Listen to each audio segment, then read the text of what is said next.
You're listening to the 808s and Joysticks podcast, now available on iTunes, Spotify, TuneIn Radio, and iHeartRadio. Merry Christmas. Wait, jingle bells all the way. Hey, on your hips, gonna make that shake. Shake. Got about 3 hoes on my slate. I'm trying to tee your Christmas day. Welcome to 808s and Joysticks 2018 Christmas special, the show that bridges the gap between games, music, seasoned with pop culture. I'm Tairell, and joining me today, as always, is Tom. Yeah, welcome to our 2018 Christmas special. We're going to do like a roundup of our best things this year in 2018. Some things we enjoyed in games, music, film and TV, and what to look forward to in 2019 as well. A year that really has a lot lined up for us. We've been going through and trying to narrow it down as much as we can to what we think is going to be the best content coming out for you. But, you know, as always, things creep up and some things are unannounced. So there's always going to be some surprises next year as well.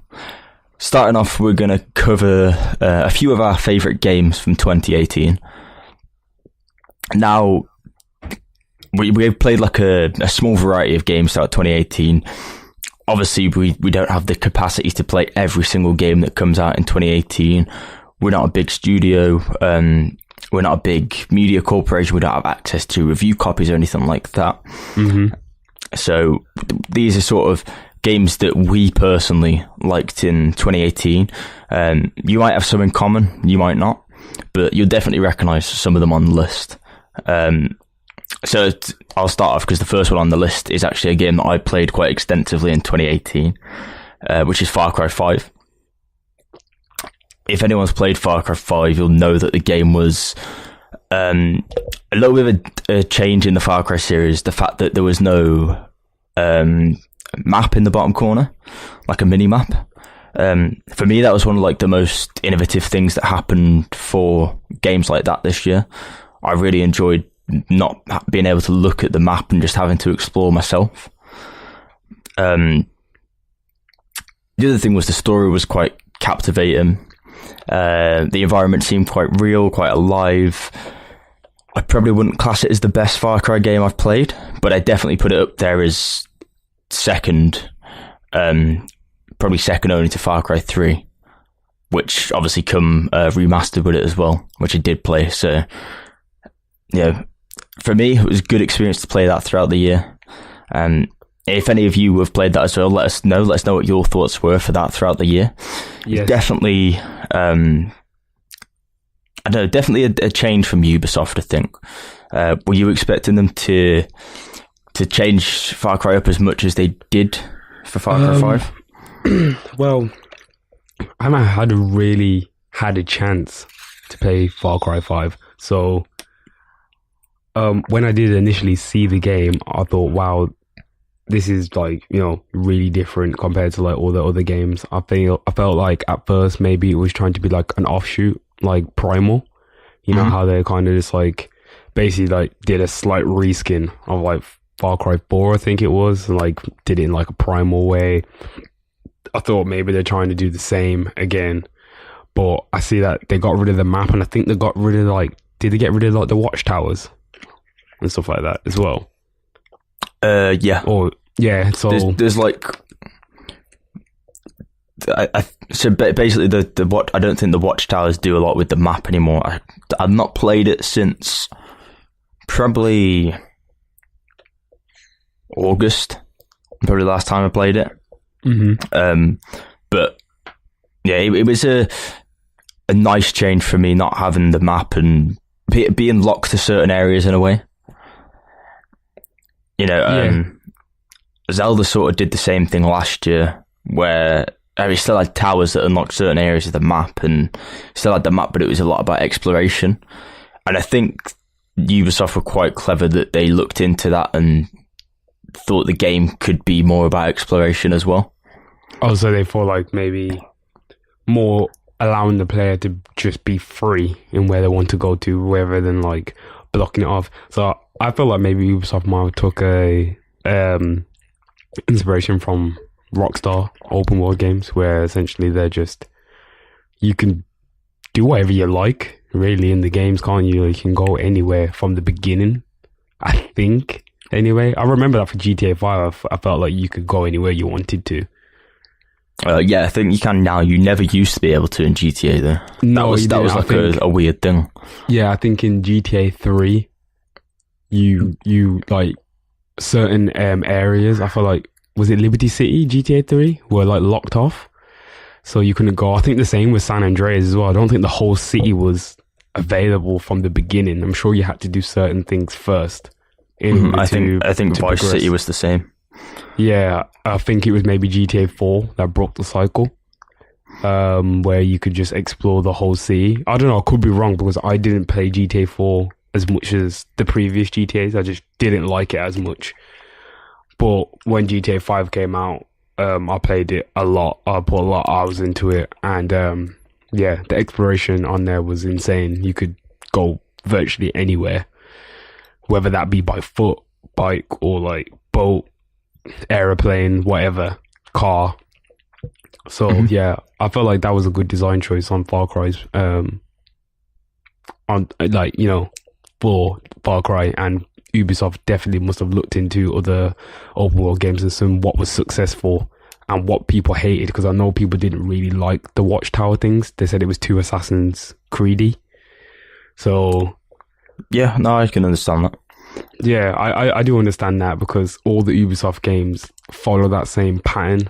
Same with Watch Dogs. Like, you had to go to like a hub to kind of like, you know, reveal other parts of the map. Like, whereas, you know, there's other games where you don't have to do that. You can just go anywhere you want straight away. So yeah, I think that was good in their point. Far Cry 5, I definitely want to try and play it before New Dawn comes out, because that game looks really interesting as well. So I want to play the first one first, because I know it connects to each other. Yeah, the ending follows over. I've just remembered what the so there is still Watchtowers in Far Cry 5. The difference is the map is open now, whereas you never used to be able to see the map. You could still go places, but you couldn't see it on the map. The thing that you get now when you get the Watchtowers is just the events in that area. Oh, okay.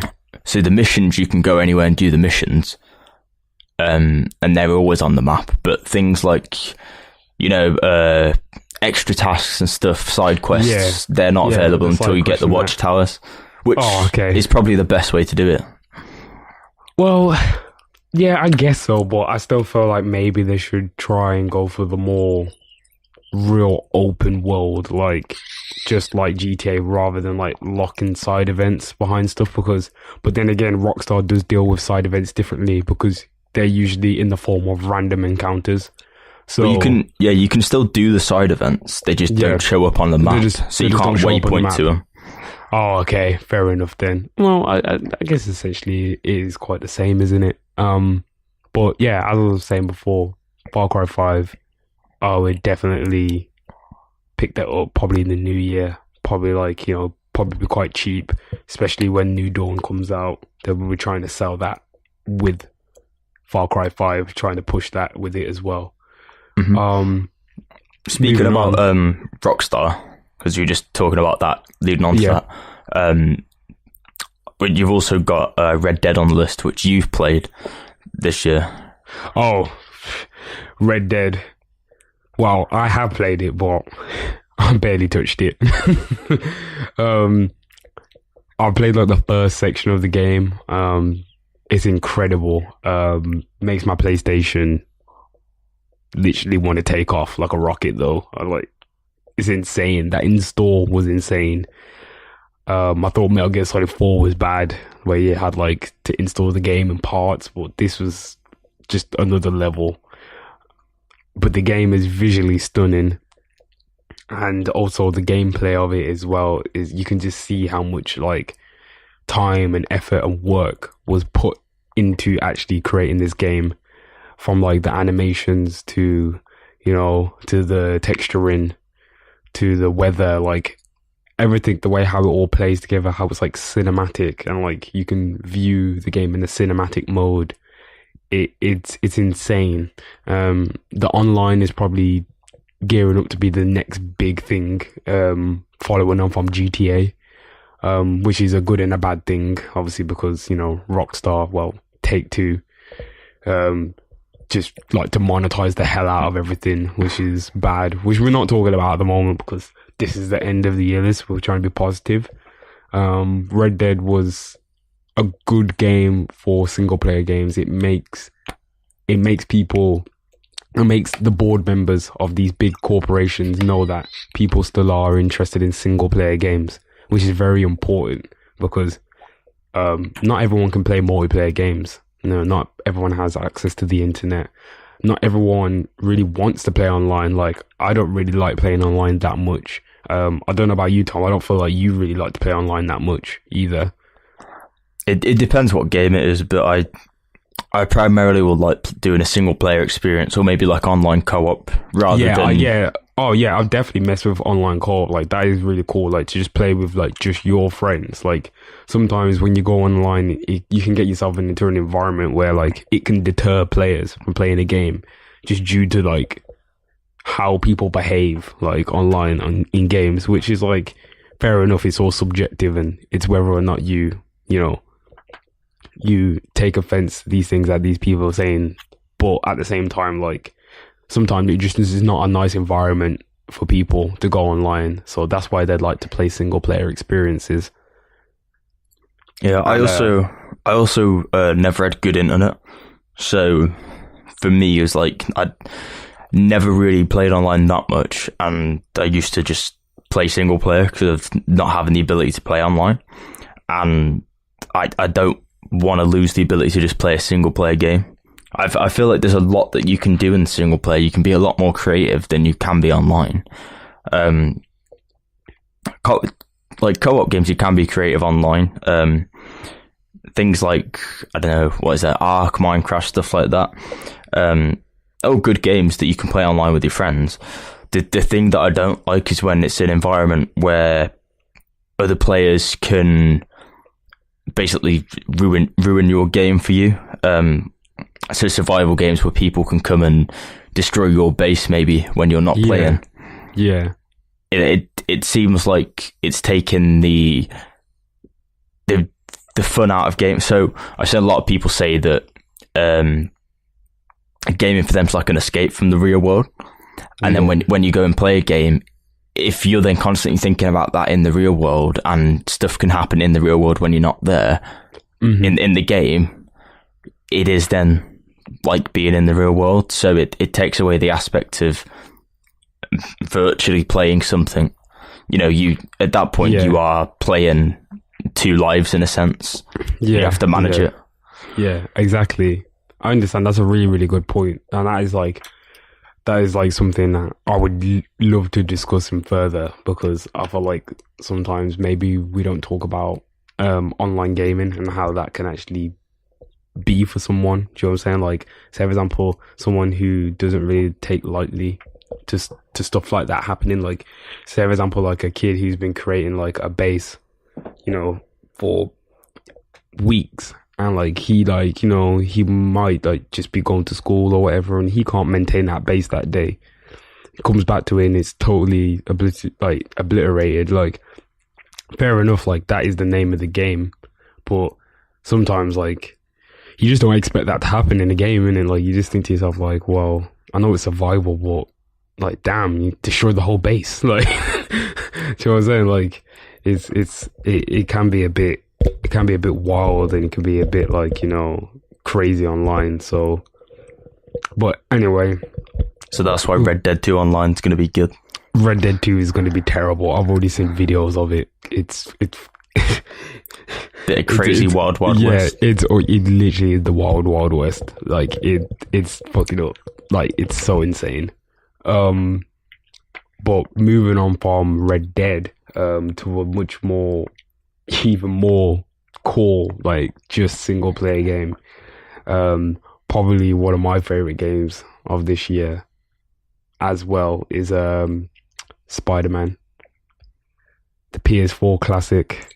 Well, it will be a classic, but I feel like it's already a classic game. The way how it is, it's probably like the definitive Spider-Man game. It's everything you want from a Spider-Man game. Like, they just got all of the core elements of like the older Spider-Man games and what made them good, like the web slinging from Spider-Man 2, some of the fighting mechanics from like Web of Shadows, and like they just put it all into like one game with gorgeous graphics. Like, I can't believe people are actually complaining about not enough puddles when you've got a game that looks that visually stunning. It's unbelievable. Wow. You can't.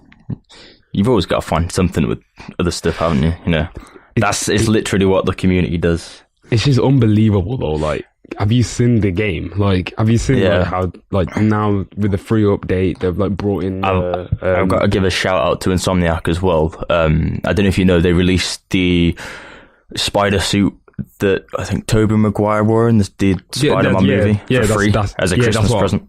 That's what I was just about to say. I was going to say that. What's called it? They with the free update, they brought in the Sam Raimi trilogy spider suit. Oh, it looks beautiful. Yeah, looks really, really, really good, especially in the photo mode. There, it's insane. Oh, I did notice someone on Reddit say if you look at the fingers closely, that it always reminds them of Kinder Buenos, and they always want a Kinder Bueno. And it put me off the fingers a little bit on that suit, because they do look like Kinder Buenos. But I mean, that's how real it looks in the game. Like, it is a stunning, visually stunning game. I mean, not just visually stunning, the gameplay and the story. Yeah, everything. Obviously, I won't spoil like certain parts, but like, it's just really, it's a really good game, and I hope they continue with just developing Marvel, like, you know, like actual just Marvel IPs. Like, I hope they just like go on to make. I would love to see a Hulk game. Wow. That's just gonna be fucking sick. A Hulk game, like a single player Hulk game, like Hulk Ultimate Destruction. I remember getting that game on PlayStation 2. That is the sickest like destruction game in the world. Like, you could literally like collapse buildings with a clap of your hands. It was hard. So isn't that just Crackdown 3? Well, I'm joking. Technically it is, but you know, Crackdown 3 doesn't have the Hulk in it. Yeah. So to be fair to Crackdown 3, it looks like people have been working hard on that, and it does look like it is gonna be a decent game. So, but the thing is, it can be decent, but is it going to be like? Is it gonna have anyone who's gonna buy it? I think there's still a dedicated fan base there. It's just going to suffer with being delayed for too long again. But yeah, that's by the way, that's part of the industry, isn't it?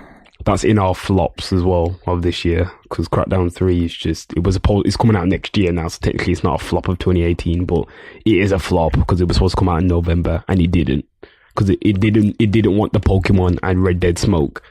So it was like, yeah, we're moving our date to next year. I just want to say like a quick shout out as well to Stan Lee, who was in Spider-Man as a cameo.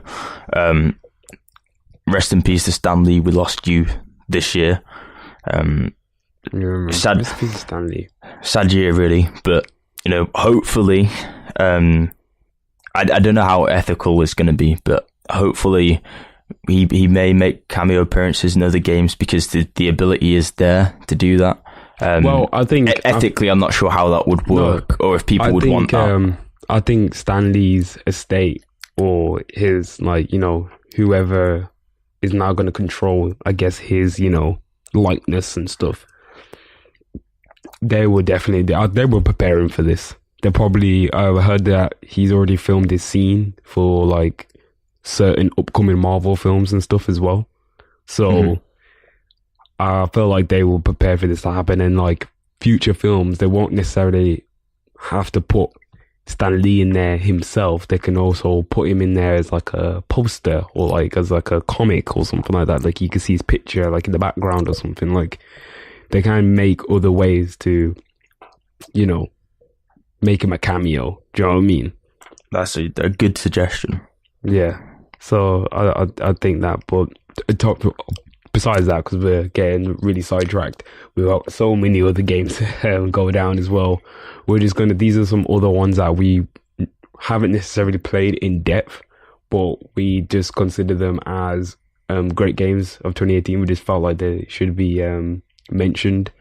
Dragon Ball Fighter Z, amazing success that game has had in terms of the FGC, known as the fighting game community.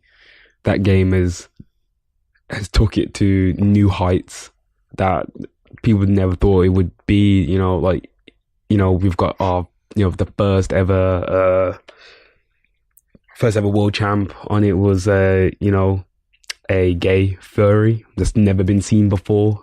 The game is so insanely popular, like that just doesn't fit into the mainstream narrative of the FGC. And or the world in general. Really. Oh, the world in general, yeah. That's a really odd combination. Like, people just don't really tend to see that, but you know, you got people cheering for this guy all around the world, and they probably wouldn't even necessarily agreed with him before he won at their favorite game. Do you know what I mean? So I think it's really nice to see how like a game can, you know, bring representation forward. So I mean, that's really cool. Also, God of War. If that ain't in your top games of 2018, then you lost. Do you know what I'm saying? Like, I mean, it was awarded Game of the Year, so exactly it is Game of the Year. It technically is Game of the Year. Like, it is, you know, it's insane. It's just a cinematic masterpiece. Like, it's just, I don't know what else to say. Like, it's just how the progression of the older God of War games and the PlayStation 2 and the PlayStation 3 to like what we've got now, it's insane. Like, that is good game design development. That is looking at your game and thinking, what can we do to adapt to the next generation, and like taking it to a new height. I think it's a massive success story for not only rebooting a franchise, but like you just said, adapting it to a new generation or the next generation of consoles, a new generation of people as well. Yeah. And also just the fact that a lot of people doubted this game when it was coming out because they didn't really think that the story was going to fit that well. And there was, I said, maybe doubt's the wrong word, but there was a lot of confusion about it. And I think in the end of the day, the game was designed so well and executed, not perfectly, but very well. And yeah, the rewards are there to be shown at the end. Game of the Year for probably one of the, possibly even one of the best games of the console generation. Well, yeah, definitely one of the best games of the console generation. I would definitely say, like, this generation of consoles, God of War is definitely up there as being one of the best games. And also, like, not even like mentioning the voice acting, the mocap, like everything, the environment, the music, it's all just the lore. It's just all so encapsulating. Like, the game is just great. Like, if you haven't played God of War, go and play God of War because it's amazing. Moving on, a personal favorite of mine as well, which might not necessarily be on a lot of people's lists, but My Hero, One's Justice. Really big fan of the anime, and I thought, hey, I'll pick up the game. It's a fighting game. I thought my girlfriend really loves the anime as well. I thought this will, like, maybe, you know, try and like shift her into like playing games a little bit more, like a game that she can play because she might be interested in it a bit more. And she really likes it too. And it's quite easy to play. It's not that hard.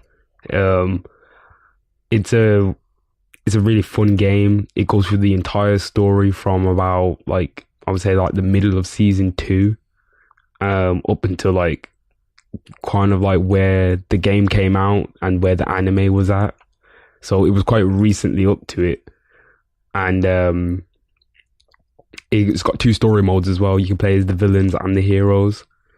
And I just thought it was a really solid game. The online experience is really cool as well. There's lots of stuff to do online, like lots of little like badges and stuff. Lots of little costumes. that you don't have to pay for, because we don't need microtransactions and everything. So, yeah, I really enjoyed that game. I really did. Tom, do you want to take us through the last two picks? Yeah, so I'll start off with one of the personal favourites of mine. If you listen to the show, you know I'm a big fan of the PES series anyway. It's an iterative series. They improve upon it each year. This year, I know a lot of people don't actually bother to play it, but they really sat down and they did make some mistakes again. They're prone to doing that. They're adapting.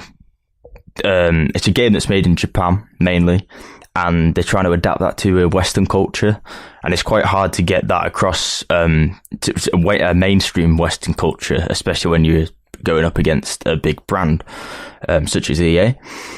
Yeah, and I think some of the improvements they made, while small, added so much more to the game this year. Graphically, the game is using the Fox engine, and the improvement from last year is insane. These people, whilst they do have face scans and stadium scans and stuff, a lot of the artists that work on these games don't actually have the ability to scan all of the players from a football team or soccer team. So they have to then hand draw them by hand using modern software, and some of the faces they come up with that aren't scanned are insanely good in comparison to real life players.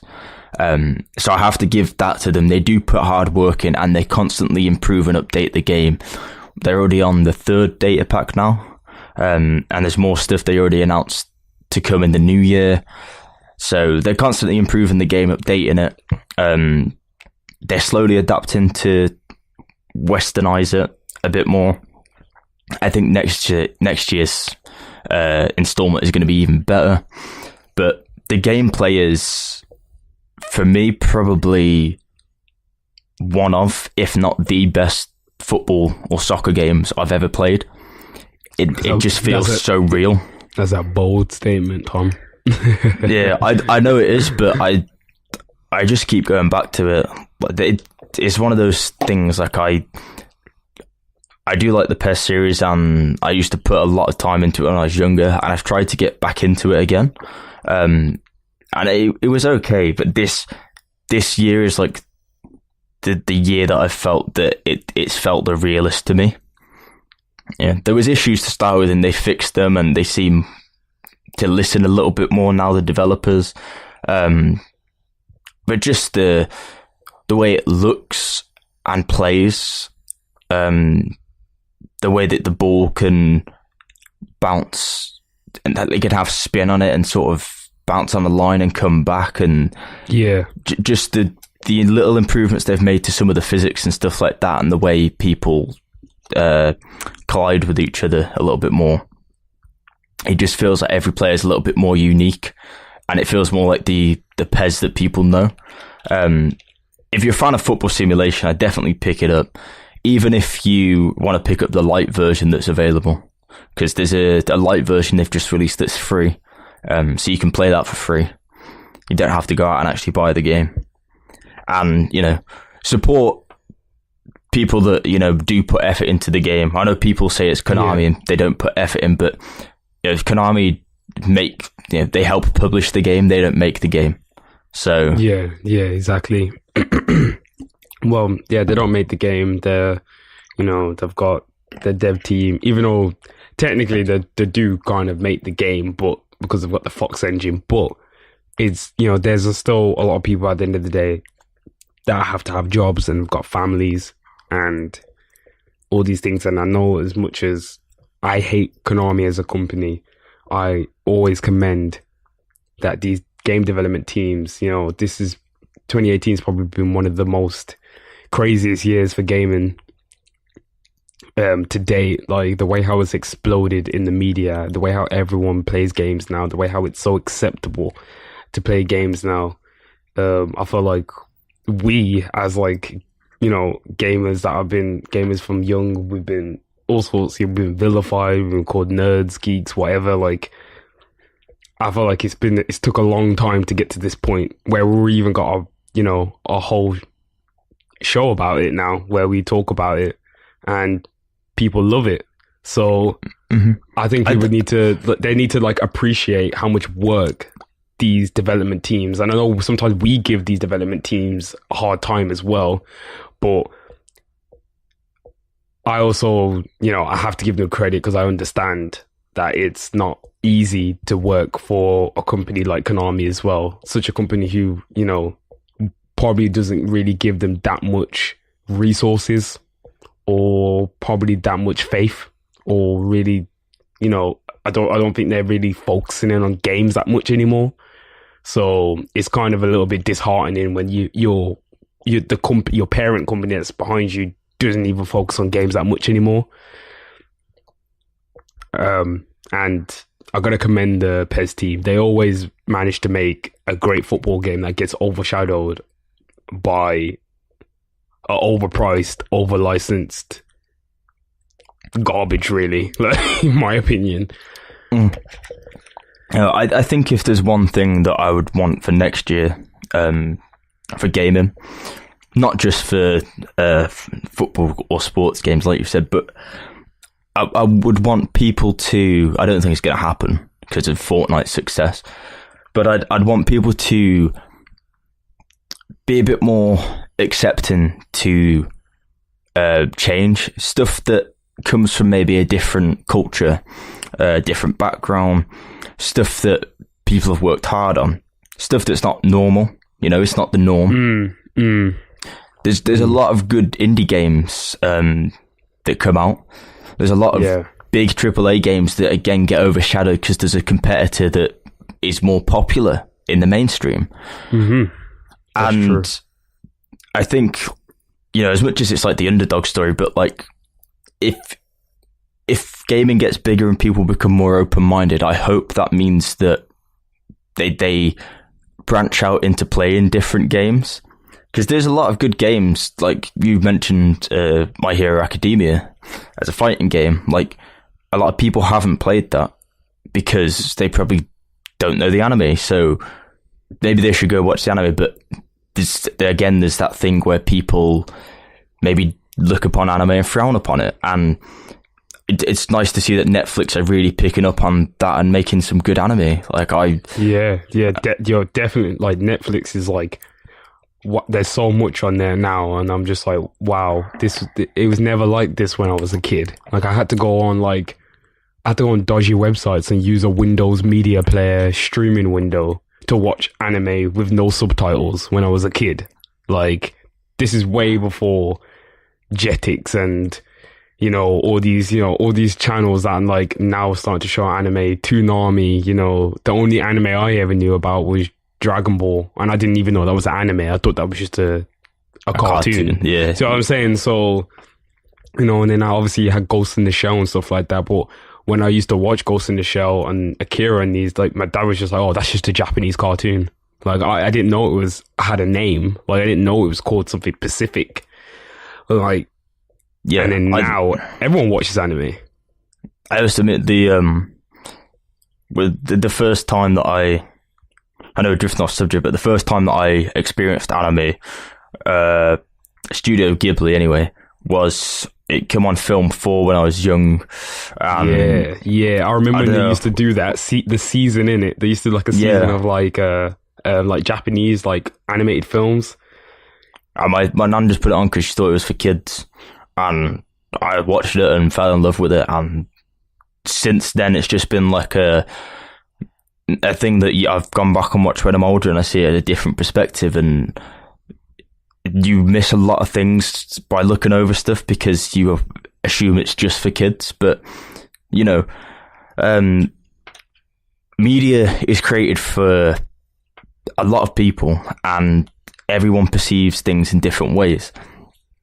So I think going into 2019, if there's one thing that you can do or you should do, it's to just, open up your mind and experience more than what you would normally do. maybe it's, maybe you see an animated film and you think, oh, maybe I don't want to watch that, it's for kids. But you watch it and then you realize, this is much better than what I thought it was. Maybe you play a JRPG instead of playing an open world game, and maybe you realize that you actually love the JRPG genre. Yeah. Maybe you listen to a different genre of music. Say you listen to indie and you normally listen to hip hop, and then you really like some sort of experimental indie music that you listen to. Well, that's how it was with me. I even though as a kid I was always exposed to different sounds of music because I played the game that really started that off for me was Tony Hawk Pro Skater, and also the fact that my mom and dad they listened to a large variety of everything. They didn't just stick to one genre. I listened to reggae, I listened to hip hop, I listened to soul, jazz, neo soul, rock. You know what I'm saying? I was allowed to listen to whatever I wanted as a kid. Granted, is that probably the best thing to do? Yeah, I think so, because I was a responsible child. I didn't start swearing at people. Do you know what I'm saying? Yeah, I knew what was a bad word. I knew what not to say to people. So my mom and dad had no problem with me listening to rap or any music that had swearing or whatnot, because rap's not the only genre that has that in there. There's tons of music that does. So pop music has pop music swearing. Does. You just play clean versions on the radio. Yeah, rock has a lot of swearing in it. Do you know what I'm saying? It just all depends. It's all subjective, but without Tony Hawk's, I wouldn't have got into rock bands and listen to songs like Ace of Spades and stuff like that, and I can't remember that song, let's go, all those kind of those are fucking classics to me now. As growing up as a kid, I go back to those songs and I listen to them. So that's really important, to branch out from your comfort zone. Mm-hmm. And speaking about branching out your comfort zone and doing something different in 2019, we've got a small list. Well, I say small list, slightly big list of games that are possibly coming in 2019 and games you should look forward to. So we're just gonna run down them because we're actually running over time a lot. But this is us, so we're always running over time. It's games that you should look forward to in 2019. Games that we know are confirmed coming out. This is so Days Gone, which is a zombie survival game coming exclusively to PlayStation. Shout out to Sony. I bet that would have freaked some people out. Freaked me out. But yeah, wait! I'm no longer a Sony fanboy anyway, because I actually have an Xbox One now. So I'm an Xbox fanboy now. You're just a gamer. Sure, yeah. I'm still a Sony fanboy. I've got the Xbox right now. I don't even know what to do with it. But, we're going to make it work. We're going to do some things with it. Hopefully that's going to be related to the show and stuff. So let's see. Yeah. Well, unfortunately we can't do anything on PC because you're a console scrub, but maybe one day. Whoa. Actually, you're saying that now. Watch this space. Watch this space. We've got some big things coming, as in a PC 2019. So don't worry. We'll see. So back onto our list. We got Days Gone coming, the zombie survival game from Sony in 2019. The much anticipated. Is it even much anticipated anymore? Kingdom Hearts 3. Well, not really, because the whole game got leaked. So yeah, and it's also. I've been waiting years to play this game, and then it all got. I've stayed away from spoilers. I'm not having 11 years spoilt for me. No, thank you. Yeah, definitely. If you haven't picked up Kingdom Hearts, you can get the collection on PlayStation 4. So pick it up, play it through. If you love Disney and Final Fantasy, then I'm guessing you would have played this game by now. If you haven't, where have you been? Go and pick it up. It's going to be cheap. And when you get round to finishing the other ones, 3 will probably be cheap as well. and it's just best of both worlds for everything. Jump Force, you're excited for that game. Oh, yeah. I don't know if you've seen that My Hero Academia characters are actually going to be in the game as well now. Oh, that's sick. Yes. Okay, yeah. So the game's going to be so hard. Yeah, Jump Force, definitely. I'm so excited about Jump Force. I am really excited about Kingdom Hearts as well still, even though, like, what's happened and it's been so long, but I'm really excited to play the game. You know, finally, we're going to get to see, like, what I don't even think it's the final chapter. We're just going to see the next chapter in the Kingdom Hearts, like, saga. So, that's going to be insane. Jump Force is going to be insane. If we're talking about fighting games, Mortal Kombat 11 looks really cool. Also, like, fuck what anyone thinks, the 21 Savage song is very hard. Fuck everyone. There you go. Proud to hear. Because people are still hating on that. Like, I just literally just get off your high horse. Like, I'm sorry, like, it hasn't got some shitty EDM dubstep in the background. Well, we just said open up your mind to new things in 2019. Exactly. And so they ain't doing it. You also just called EDM shitty as well, though. So, well, okay. Let's get something straight here. EDM is shit, okay? That is shit. It is really shit, yeah. We can't all just... That is... Why do we have to throw EDM behind everything? In, like, a trailer and stuff like that? Yeah, I do agree with... I don't agree that it's shit. Okay. I agree that gaming being linked to EDM needs to stop, because... Yeah, that's a terrible link. I don't listen to... Literally no one I know that plays games listens to EDM. So... I know some mans. But I sort of understand why, but I think now there's a broader spectrum to just... No, I'm not getting into it. Sorry. We're getting back to the list. There's no point. Let's get back to the list before we get sidetracked. I know you like Anthem, but, like, I'm just confused. I don't know what the game's about. I don't like it, but I think it's what I'd call our one to watch for 2019. You think it's going to be one of them ones where, like, out of nowhere, it might be like the sleeper of the year?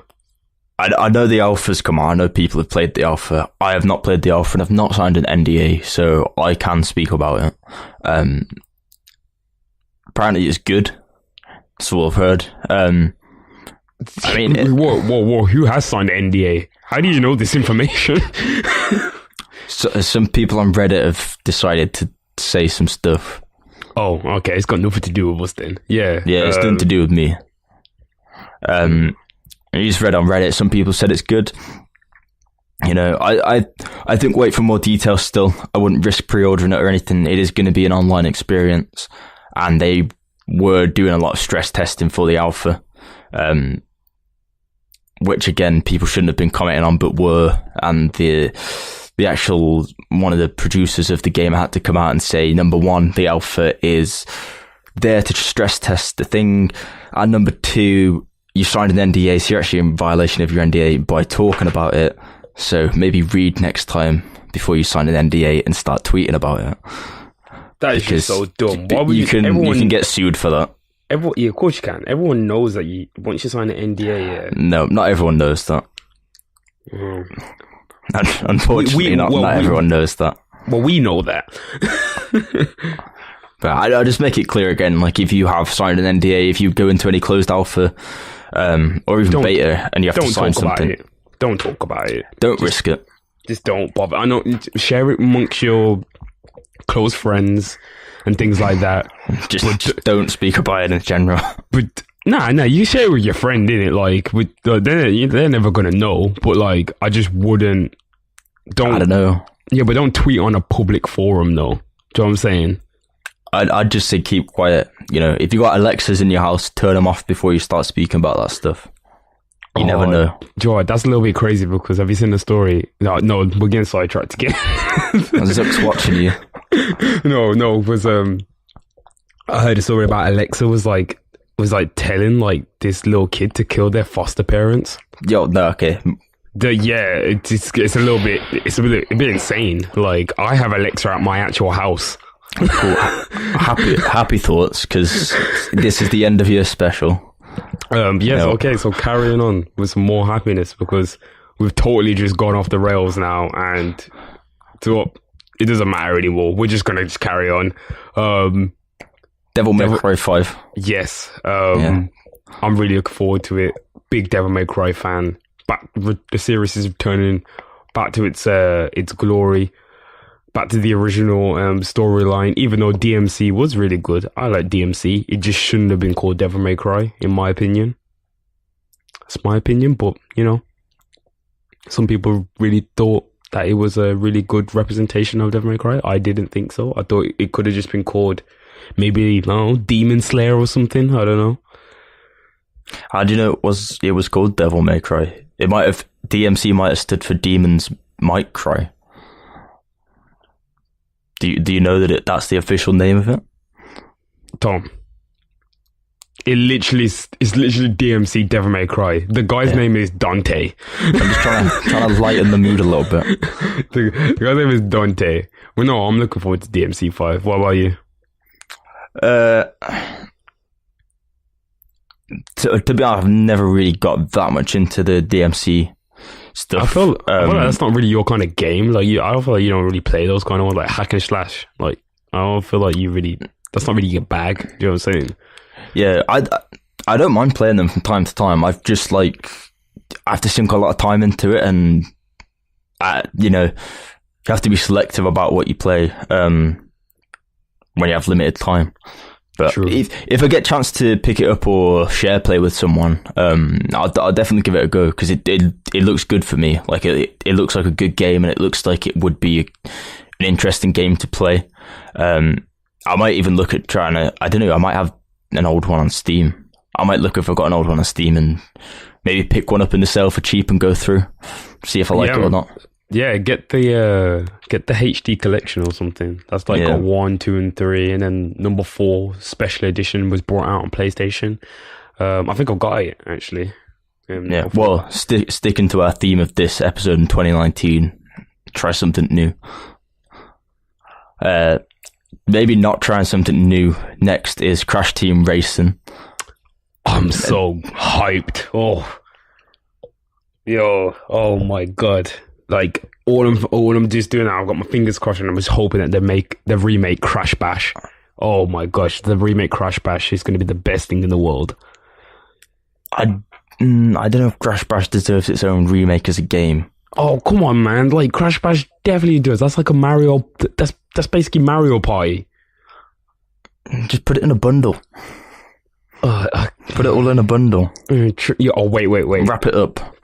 The Crash trilogy, the Crash Team Racing, Crash Bash. You already had the Insane trilogy. Yeah, but put all of those games together for one big trilogy. Well, not even a big trilogy, like a big collection. It's what they're doing, isn't it? Yeah, that's definitely what they're doing. This is Activision. What do you think they're doing? Bastards. They ain't sitting on that license to not make money. Yeah, it's true. They've already released a Spyro and Crash bundle. When in the hell did they do that? Recently. Oh, that's terrible. I think it's digital, maybe, but still. Oh, that's even worse. But yeah, well, moving on. Shenmue 3 finally coming. Yeah. There ain't really much to say about it because we don't know much about Shenmue 3, but we just know that it comes 2019. They've released a release date, which I feel like they're not going to meet, but we'll see. We will see. Now moving on to games that might be coming in 2019. We're definitely just going to go down this list because we are so over time right now. Yeah, we are. There's one that might be coming that we've heard some interesting things about in the last week. Kojima said it's still going to be coming before Tokyo 2020, and it fits within that time frame. So, oh my gosh, I can't, yo. Death Stranding's in its polishing phases. It's meant to be coming. Norman Reedus said it might come early 2019, which is doubtful. If this comes out in January, 2019 is already the year. Like, I'm hearing crazy stuff about the game as well. Have you heard the online experience is so it's still meant to have a single player element to it, but it can be enhanced by online apparently. It's meant to be like mainly online.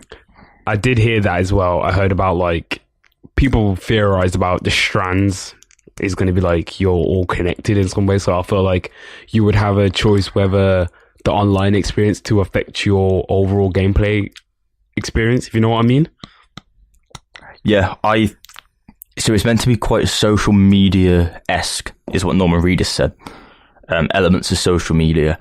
I think it's going to be a really interesting way to do online. I don't think it's like your...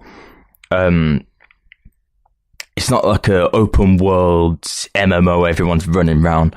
I think this is a subtle online implementation where the games are all connected and you have to all work together in some way to do something for it to affect stuff in the game, maybe.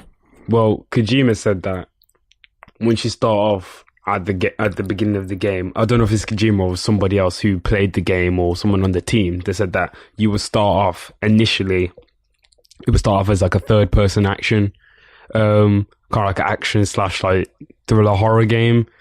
And then he said that once you get more towards into the middle section of the game, it turns into something totally different. Yeah, that's what I've been hearing. I've heard the game is like nothing before, so I'm excited.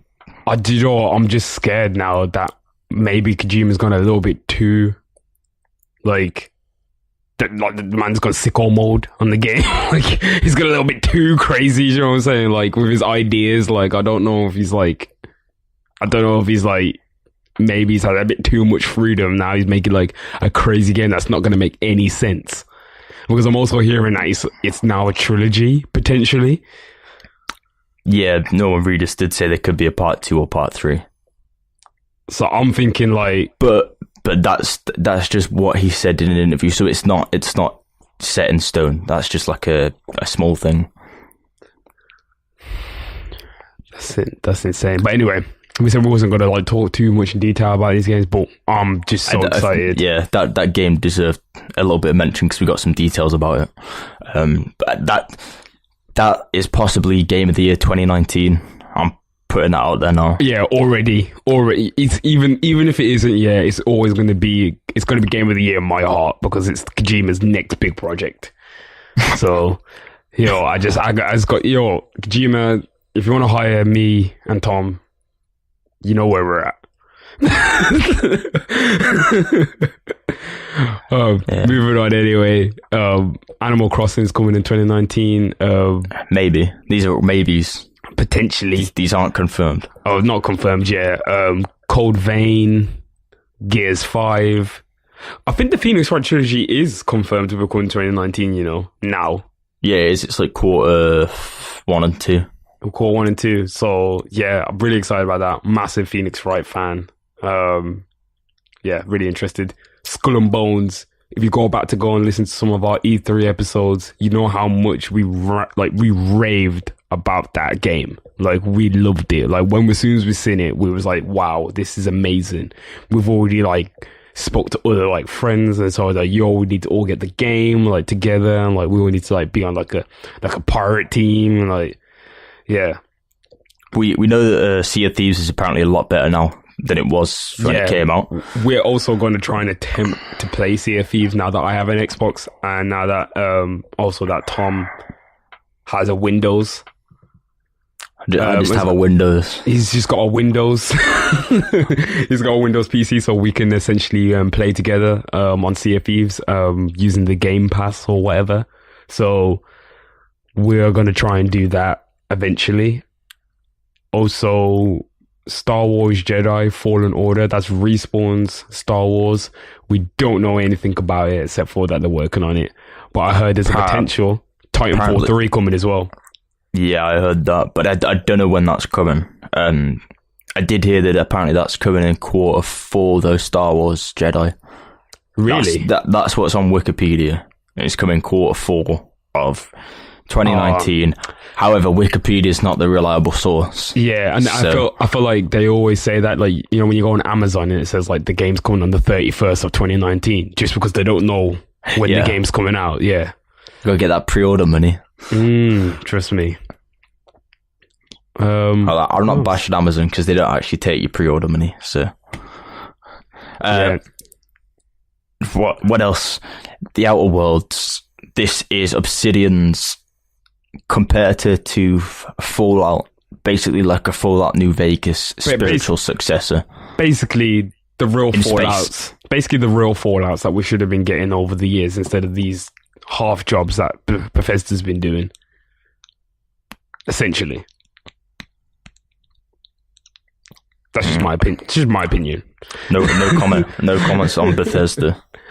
No comment. Yeah, we're trying to be in a positive mood. It's the Christmas season. Ring ding ding ding ding ding ding ding ding. What's Twin Mirror?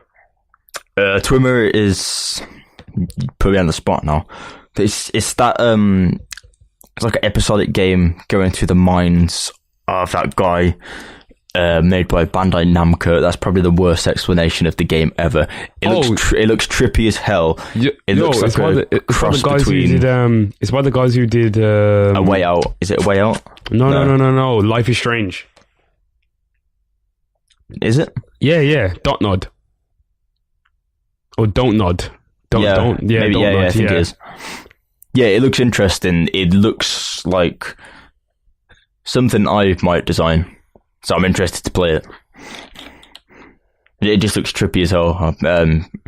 I think you're stuck in like the guy's mind or something, and it's very similar to something that we know in detail. We worked on in college, so coming for you. I got that lawsuit set up just in case the idea is stolen from my blog.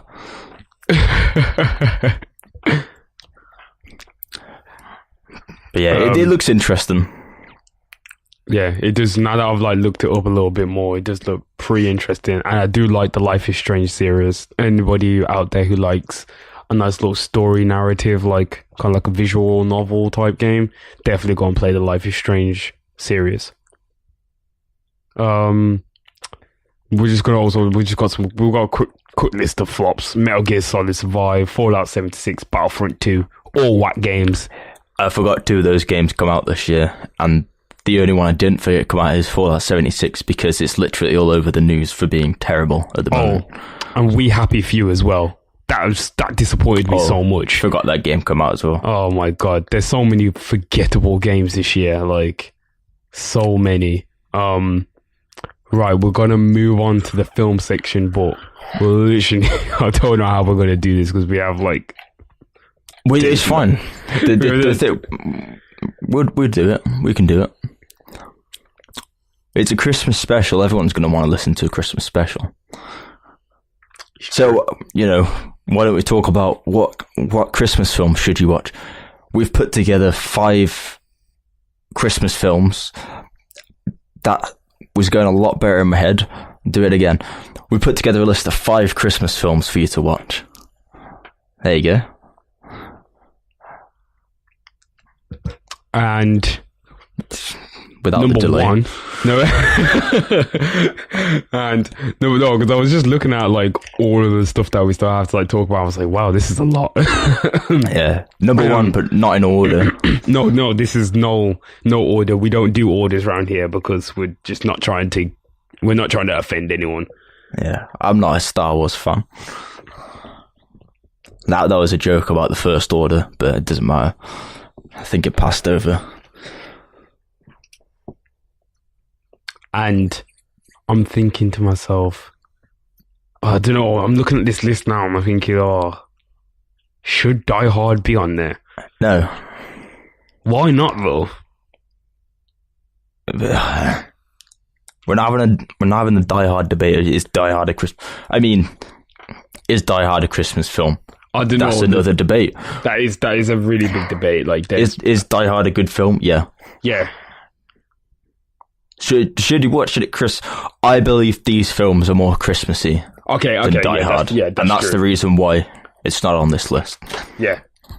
So, starting with number 1, which is not in any order, we've got Elf. A classic. Yeah. We've got The Grinch. Probably my favourite Christmas film. Oh yeah, well, it's a really good film. I'm actually surprised because they don't put it on TV anymore in England. I think it's not come on yet, has it? Nah, it normally comes on it's normally on Channel 4 or something at some point. On like Christmas Eve, maybe it might come on. Yeah, for me, it is the film that gets me in the Christmas spirit the most, just because Buddy the Elf is so obsessed with Christmas, and it's also lighthearted. So, yeah, it came out when I was a kid, and I loved it when I was a kid. So I've just grew up with it being that Christmas film for me. The Grinch as well, like you just said, The Grinch is number 2 on our list. Same sort of thing. It's a good film. These are top 5, so it's definitely up there in the top 5. But I say personally, for me, it's probably not beating Elf.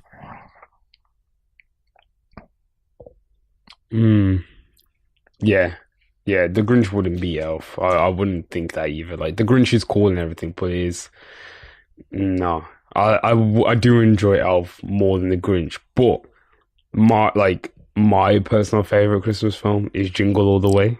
It's got Arnold Schwarzenegger in there. It's got Sinbad in there. It's just a really cool Christmas film about. It's got a star-studded cast of great actors. Hey, those are some of the best. Don't you forget it. Jingle All the Way, like it just encapsulates like Christmas time when you do mad dashes to go and get like gifts, and like you're trying to get the sold out toy or like the sold out thing. Like, for example, I tried to get the Echo. Even though we talk about Alexa, I was trying to get the Echo for my dad, and I couldn't get it because it was sold out everywhere. So, lots of people have been trying to find it, and Jingle All the Way is essentially just about like that kind of like buzz and stuff around the holidays. And yeah, I just enjoy watching it. I'm definitely going to watch it on Christmas Eve. So it's just cool. Also, we have a UK classic. I don't know if any audiences outside of the UK know about the Snowman. Tom, you want to just do a little breakdown of what the Snowman is? Put me on the spot. It's about a snowman, and what the kid builds a snowman. He puts a scarf on it and the hat, and it turns into a snowman that's alive. Really bad explanation of the movie. And then he takes him flying to see the other. Does he see the other snowman in the first film? Either way, Google "We're Walking in the Air" by Alan Jones. You may have heard the song. It's like, "We're walking in the air." That one. If you heard that song, I was going to do the rendition. It's the best way to get it across in audio. What's the film about? It's just that song, really. It's just that song. Yeah, it's basically just one long extended music video. But do you know where it started from? I learned the other day it started from the Toys R Us advert. The song was so popular that they made it into the Snowman film. Interesting. Yeah, like I think it was from that. Yeah, because I seen I was watching a show the other day called The Best Christmas Adverts. Don't ask me why. It was on Channel 5, and nice. It was going through all of these like Christmas adverts that like you've forgotten over the years. And yeah, I didn't know that information. But anyway, also last on the list we have is Home Alone, because it's Home Alone. Wow. Classic.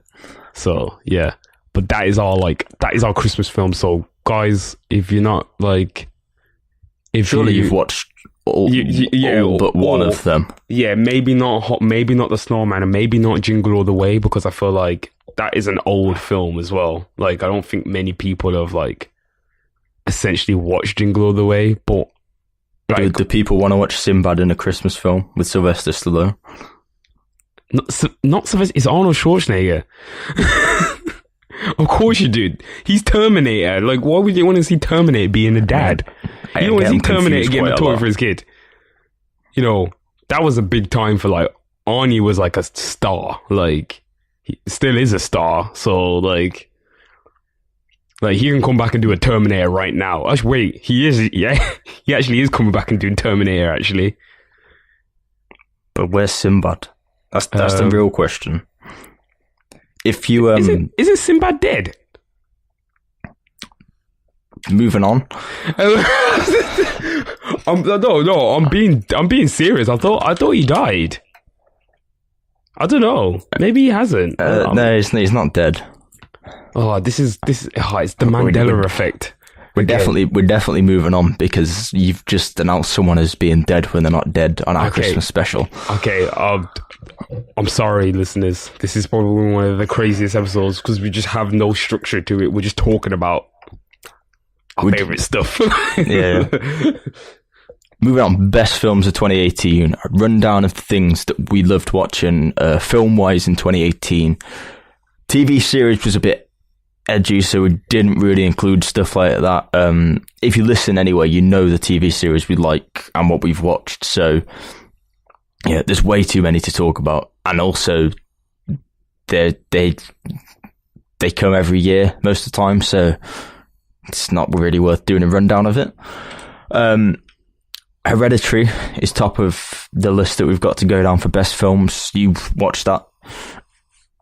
I haven't actually got around to watching it yet. Hereditary is hard. That is, like, it's not scary, but it's just weird. It makes you feel anxious inside. It makes you personally feel weird, because there's so many things in the film that they don't explain, that you just have to kind of like figure it out for yourself.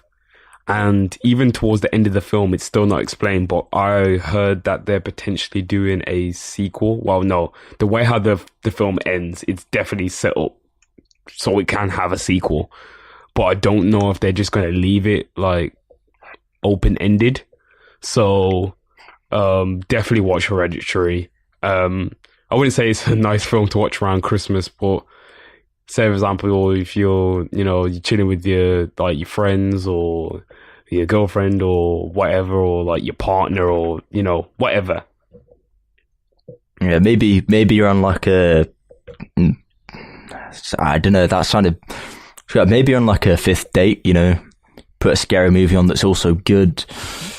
Get the girl you're with, maybe, or boy, to like you a little bit more. Yeah, but a scary movie on always works well. It always works well. Now we're moving on. But ask for consent. I gotta put that out there, just in case. Tom, I gotta come back. Oh my god, this episode is just too crazy. This is probably one of the craziest episodes. Spider-Man Into the Spider-Verse. I haven't watched it yet. Have you? I haven't watched it yet. Oh my gosh. Okay, do you know why? No one will come and watch this film with me. Same. No one will come and watch the film with me either. I don't mind going on my own, but I don't have the money to go on my own to watch it, because I went and watched Aquaman instead, because people would watch that with me. So okay. Hopefully it's still okay. If it's still in the cinemas by like New Year's, we'll have to link and go watch it, because we've been talking so much craziness like about that film. We have to watch that film. Yeah, it will be. We will watch it. Yeah. I know for a fact I'm going to watch that film. But yeah, it's getting rave reviews. Some people are. I mean, I don't know if I want to say movie of the year, obviously, because we've got Avengers that come out further down the list. I just want to say Avengers definitely ain't movie of the year. Like, it just does not have the credence to be movie of the year, in my opinion, anyway. Yeah, I probably agree with you, but I fell asleep during it. It was a good movie, but it just went on for too long. It was just the one thing of the problem about Avengers Infinity War is just there's a lot of action. Do you know what I'm saying? Like, it was a lot of we're fighting here. Oh no, now we're fighting here. It was an intense 3 hours of my life that I enjoyed, but also it was very late and I maybe should have watched the film somewhere else. Still a good film though. It's made our best films of 2018 list, which doesn't really have a size, so I just feel it had to be included. But yeah, Spider-Man is getting rave reviews. It's doing really well. A lot of people saying it's good. The soundtrack to the film is actually really good as well, so check that out if you haven't watched the movie. Moving on, Aquaman. I mentioned that no one wanted to go and watch Spider-Man with me, so I settled for Aquaman. It's interesting. Aquaman's one of my favourite DC characters, and actually Jason Momoa pulls off Aquaman very well. The film is a very good film. It's a little bit like a Phase 1 Marvel origin story film. And I think that's good. It works really well for DC. I don't know. I'm looking forward to what they might do come the next few years if they carry on like that. Because I'd love to see two big cinematic universes of comic book characters. Yeah, you did say it was really good. Like we were talking off air, and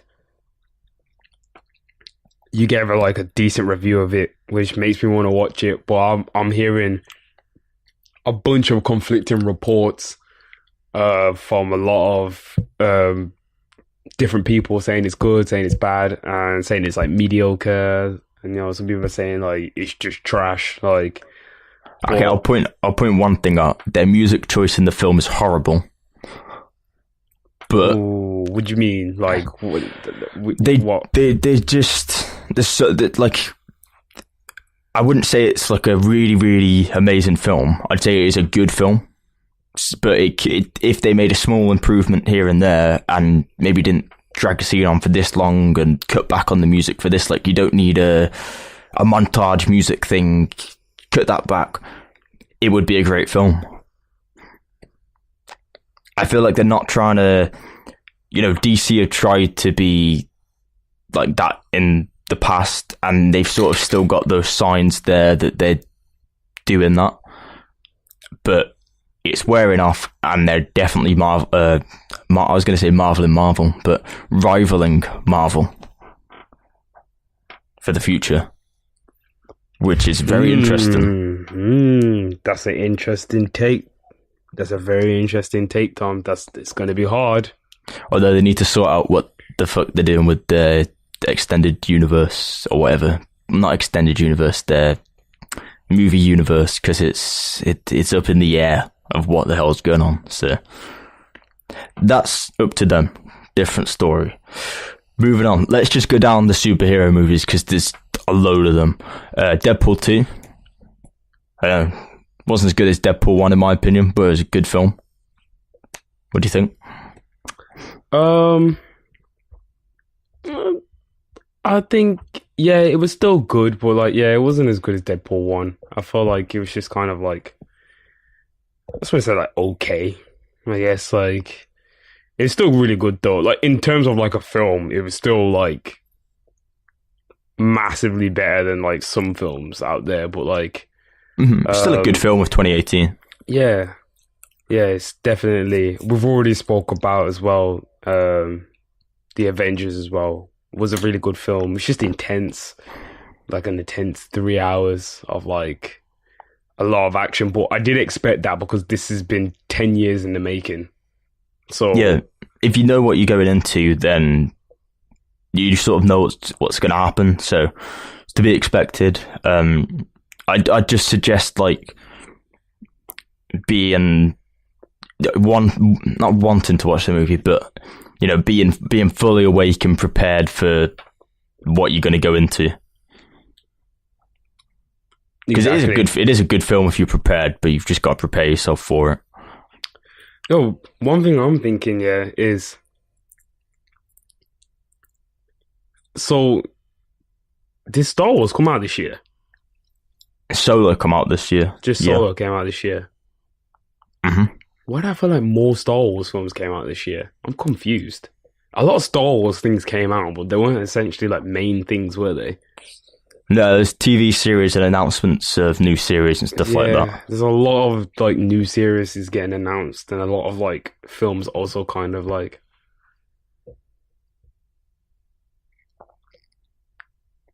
Like,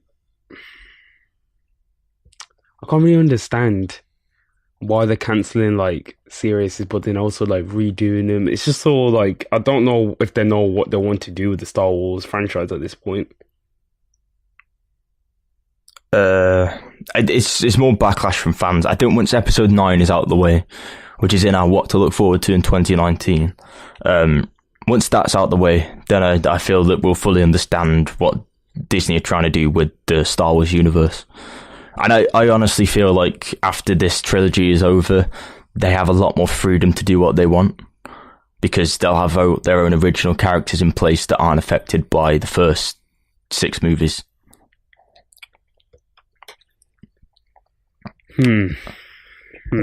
Anyway, yeah, this is not the time to talk about it, because we do not have time at all to like. We've got still quite a lot, and we haven't even got to music yet. Let's go. A Quiet Place is on our list. Yeah. We're both discussing this off air. John Krasinski and Emily Blunt star in it, and it's sort of a horror film in a way. I say like horror thriller. It's got thriller aspects. It's not really that scary, but sound design and the way that it handles sound is pretty intense and makes for an interesting and good film. So if you're into that sort of thing, definitely check out A Quiet Place. It unfortunately probably got overlooked a lot this year because a lot of big I know not that many big horror movies came out, but you know, a lot of big films did come out and people sort of overlooked that one. So check it out. What else we got?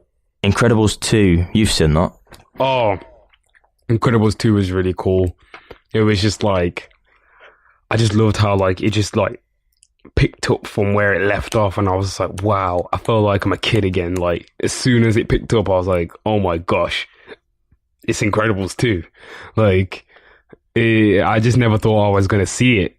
Like we never thought we was going to see a sequel to The Incredibles, like, because you know, it's Pixar and Pixar just does what it likes. So sometimes it gives sequels to films and sometimes it doesn't. You know, sometimes it gives sequels to films like Cars. Who needs that? And maybe in Cars 2 was sick. I liked the part where the cars were secret agents and it was James Bond but with cars. The film was so bad. Yeah, I'm just joking. I don't understand why that was a thing, but I know, like, why don't we get sequel to more meaningful films like WALL-E and stuff like that? What? No, okay. Don't scoff at WALL-E, because WALL-E was a hard film. It's Wally, isn't it? Wally, whatever you got. He actually calls himself Wally. If you listen to how Eve pronounces his name in the actual film, says Wall-E. So, Wally is Where's Wally? I'm not going to have this argument with you.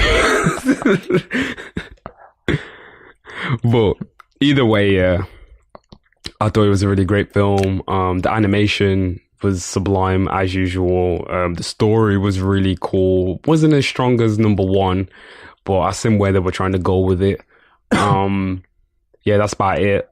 Mowgli, Legend of the Jungle. I know you watched that. I watched like the beginning. Watched all the way through. I thought it had promise. I thought it had promise at the beginning. Even when I like started watching, I thought, okay, this is pretty cool. Like it grabbed my attention more than the Disney Jungle Book one. Yeah, that one was it's weird on my part, like watching that film. I liked it, but I don't know, it just didn't. The Jungle Book for me, the Disney one, it didn't live up to the Jungle Book. This is like a darker take on it. I think it's Warner Brothers or Paramount, and it was interesting because like it was the same sort of live action Jungle Book that we wanted to see, but it's mainly focused around Mowgli and slightly darker take on it, and maybe not one for the kids as much. It's still like a kids film, but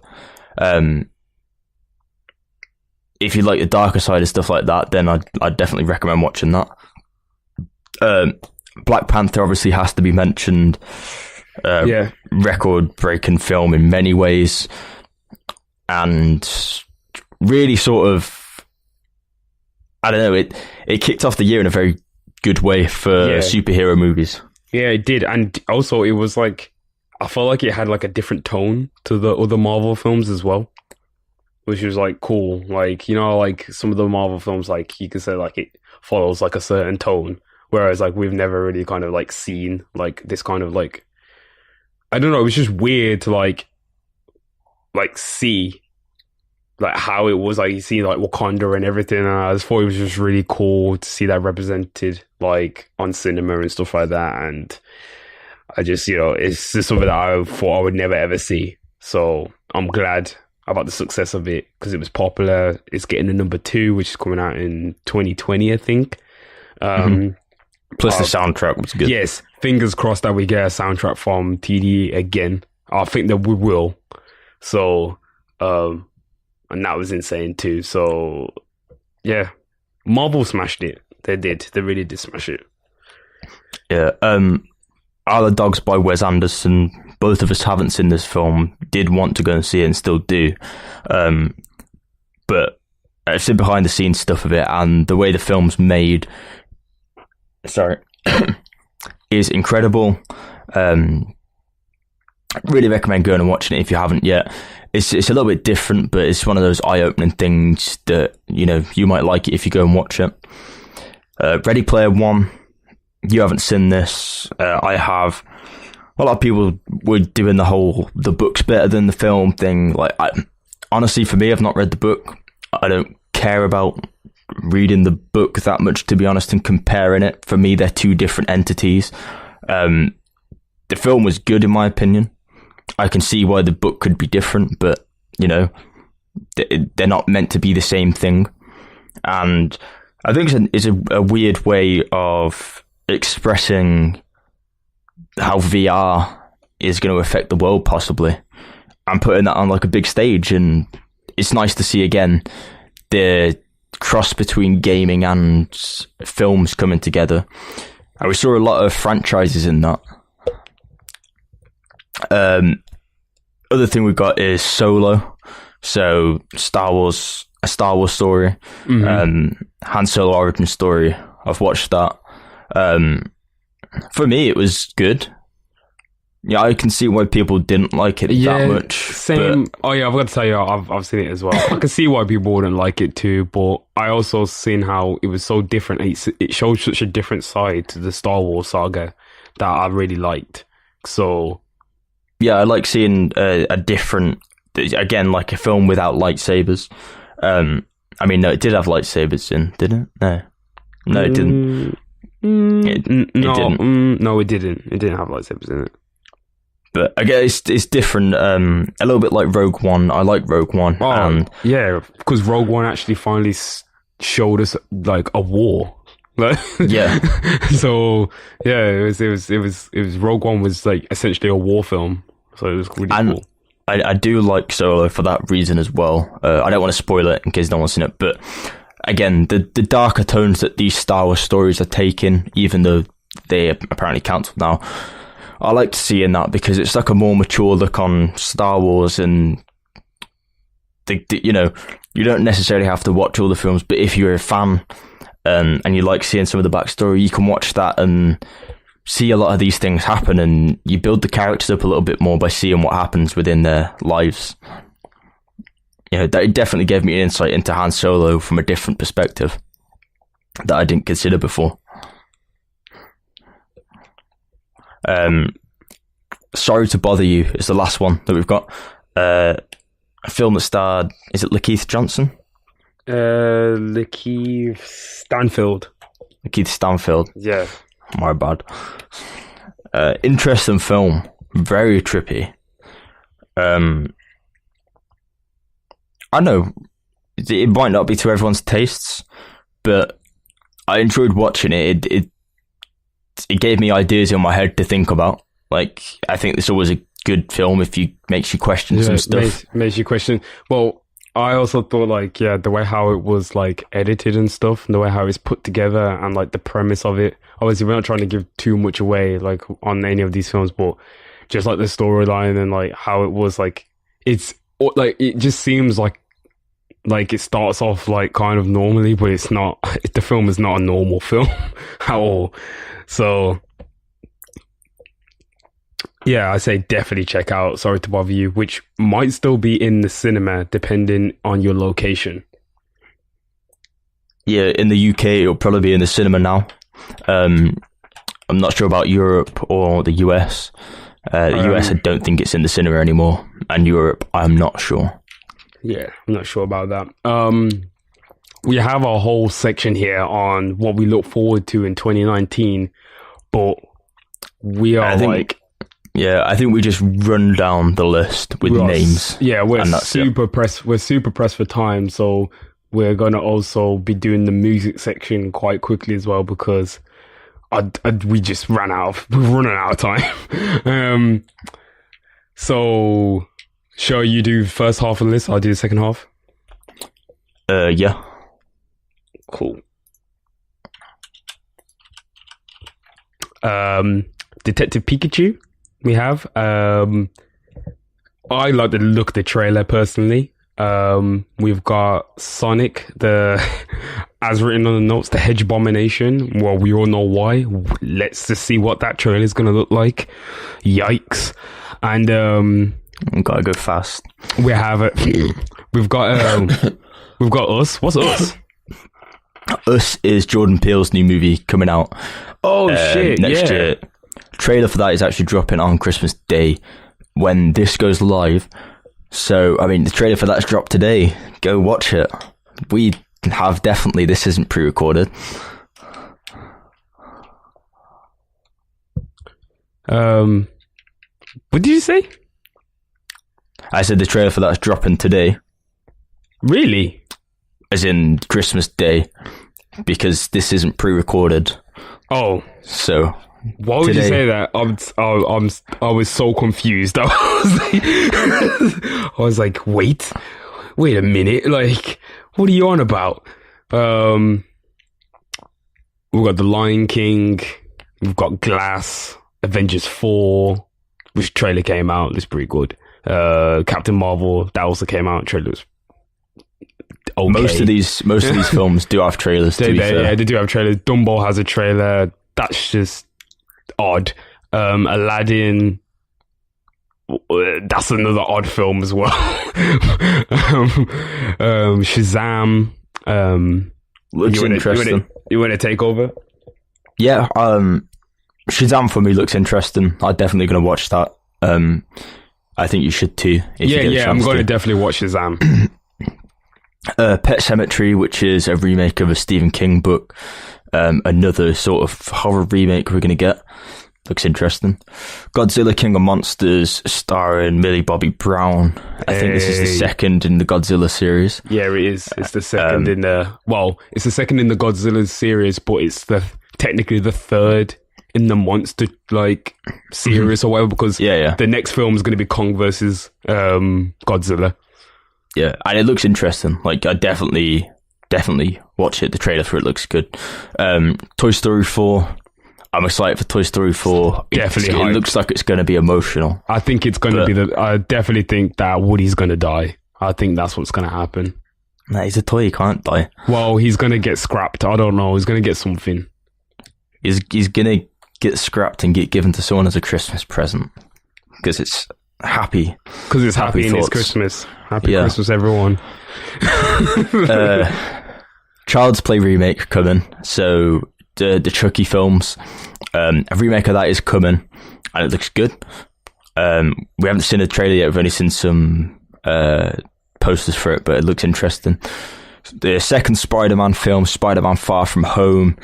This is the first time we see a symbiote suit, I think, in the new Spider-Man stuff. So that looks interesting. Okay. There's rumours that might be coming to the Spider-Man game as well, but we will see. It Chapter 2. If you haven't watched It Chapter 1, go watch It Chapter 1, because It Chapter 2 is going to be very good as well. And if it carries on the same way it did, it's just going to be insane. Joker, the Joker origin story starring Joaquin Phoenix, looks good.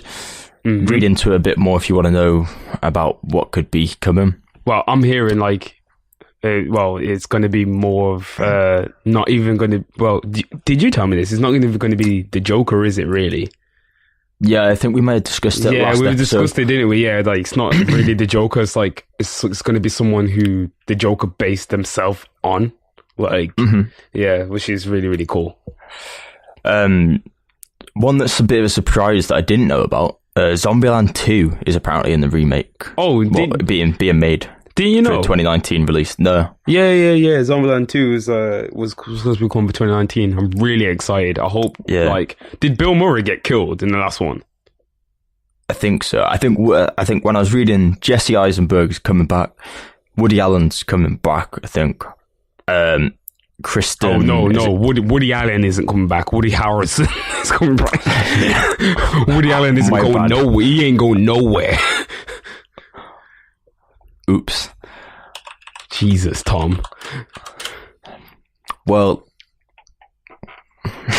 I don't know. Let's just Frozen 2, Jumanji 3. Woody Allen might make a star appearance as a zombie. We don't want to see him anywhere. Nowhere near anyone. Frozen 2, Jumanji 3. Jumanji 3? Yeah, look into it. Don't ask me. It's too much. It's too much to discuss. Oh, it better not have The Rock and Kevin Hart in it. Yeah, although to be fair, that film was good. Right, Jack Black, Kevin Hart, The Rock. I like that combination in a film. So that just sounds like too much foolery for me. Yeah, but it was good for it. It was like, I don't know, it just worked well. Oh man, I'm just sad because obviously, rest in peace, Robin Williams. Like, the original Jumanji was just so good. Like, it makes me sad. If you haven't watched the new one, watch the new one, because it's an interesting take on it, and it's quite a light-hearted thing. I'm gonna check it out. Jack Black's performance in it is pretty good. Star Wars Episode 9 as well, the big one, the big end to the trilogy. I'm looking forward to it. I'm hoping people don't ruin the film and start chatting shit about it, but they are. This tied with Frozen 2 is going to be the best Christmas ever. Well, moving on to music. But you said try something different. Yeah, it's true. I've never actually watched Frozen 1, so I mean, you definitely should. No. It's a very good film. No, I'm not watching it. I'm not doing it. I don't. And if you're feeling in the mood, do the sing-along version, because it's even better. Wow. You are just something else, Tom. I have no idea who you are. You got to get in the Christmas spirit. The Christmas spirit. We're essentially moving on to the music section, but I feel like we're just going to freestyle really quickly, like some of our favorite songs and that, because we are running roughly out of time. Gotta point out, we're not going to freestyle some of our favorite songs. Like, no, we're not freestyling, unless you want me to. I can freestyle some songs. No one wants to hear that.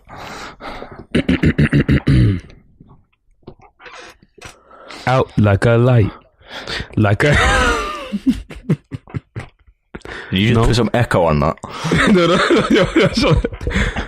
Out like a light. No, I didn't put no echo in there. I did just then. But yeah, so we did have like a list of like best Christmas albums, like / songs. But like, I guess we're just come up with like a couple each. I'm just gonna go for a quick shout out. if you're a big fan of hip hop and stuff, listen to Merry Christmas Little Mama on SoundCloud by Chance the Rapper and Jeremiah. It is probably the best it's probably the only hip hop Christmas album made. But whoa, relax yourself. No, it isn't. No, it is not. I swear MF Doom has had a Christmas album. Yeah, I thought you were going to say Eminem then. No. Tyler's got his Christmas EP. Yeah, it's technically a Christmas EP. Technically. I just feel like it's inspired more than Chance the Rapper and Jeremiah is actually just like a Christmas album. Also, how have you never heard a Dipset Christmas? How have you not heard of Dipset Christmas? You only hear Cameron, Joel's, Jim Jones rapping about Christmas in the block. It's hard. Okay, I'll put it on my list. There you go. There you go. We've just come up with our list. Merry Christmas Little Mama by Chance and Jeremiah. A Very Dipset Christmas. The Grinch EP by Tyler, the Creator. Obviously Last Christmas by Wham. Justin Bieber, Under the Mistletoe. Oh, yo, and if you're looking for real heaters, check out any Michael Bublé Christmas album. He got hits. I should recommend Michael Bublé Christmas is the ultimate Christmas album. He's got by Michael hits. Bublé. Oh yeah, Mariah Carey, All I Want for Christmas as well. You know, when you're getting into your real bag with like your partner or whatever, your significant other, so you're getting into your real Christmas bag when that song comes on. And if you're just chilling with your family, maybe you got some older people, some younger people, teach them about the Rat Pack, teach them about Bing Crosby, Frank Sinatra, people like that, people that really sort of did the old Christmas crooners, and that's what Christmas was like about at the time. So you've always got to have some of those songs on at Christmas, in my opinion. Oh yeah, and Michael Jackson, he's got hella Christmas songs. So from when he was a kid, and and the Jackson 5 and that. Yeah, the king. Him. Wait, what do you mean? No, I said Michael Jackson. Like I'm agreeing. Oh, Michael Jackson is the king. Of course he is. There's no disputing that. King of pop. He's just influential. That's for another time. But best songs of 2018. We have too many songs, so we need to really think about this. I don't know. Would you want to do this fresh, top of the year? Do you want to try to think of the best songs? We should do albums. We'll do albums, but best songs we'll talk about in 2019. We'll try and do it because then you never know what can come out in December. So, I mean, it's not unheard of. It's true. We don't know. Kanye could drop. Frank Ocean's still got 7 days. Frank could drop. We're still waiting for five albums before 30. Come on, Frank. Goddamn liar. I know you told me if I live 2017, wait until 2018. I'm still waiting. I'm still waiting. I'm still waiting. I've seen that new merch that you keep posting. When's it coming? We ain't got shit. Frank, I'm gonna spam your Instagram account soon. Best albums 2018. Just a real quick rundown, man. We got I got Astro World in there. I got Astro World in there as well. Definitely got Astro World in there. It just has to be in there. Yeah, I got Astro World in there. I got God damn, there's just too many albums. You said you had a definitive top 3 before we started. Oh yeah, actually I do have a definitive top 3, which is Astro World, some rap songs, and I don't know. I think it's too early to call it, but this 21 Savage album is really good. But so is Not All Heroes Wear Capes. It's a really good album as well. I really like that album. We could do a collective. But I also like Tyler, the Creator's Christmas EP, like that. I keep going back to that and listening to it 1,000 times over. I just love it. Let me just say a bunch of favorite albums. I don't have to have a top 5. I like FM by Vince Staples, White Bronco by Action Bronson was really cool. Poison by Swiss Beats. So many. Did that come out this year? Yeah, it did. Reduxer by Alt J.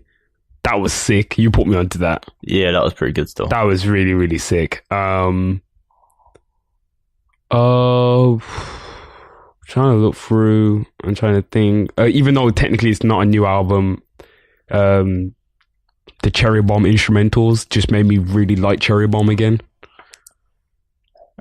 Yeah, I'd say it's like a new album instrumentally wise. Yeah, Mud Boy, Sheck Wes, The Carter 5, Yeah. Chris by Christine and the Queens, Sweetener by Ariana Grande, Drogas Wave by Lupe Fiasco, On the Run EP by Young Thug, The Master One by LD, 1010 Are you just listing all the albums that have come out this year? by Chip. No, these are like my favorite ones. These are like ones that I like. By the looks of it, it looks like I played the most. I think Squidtastic by Sarbabi, that's the sleeper, and Redemption by J Rock. I think that's it. I don't know. Fair enough.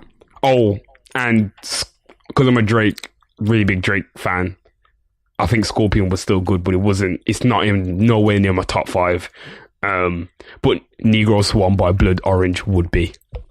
Yeah, I was just gonna say. Yeah, so those are I'm pretty sure some of yours is probably the same. Oh, and Silk Money dropped an EP that was executively produced by Tyler the Creator, which is really good, but it's not getting any traction. So I'm putting that out there. Go listen to it. And Iridescence by Brockhampton. You sort of covered like most of mine. Yeah, top 3.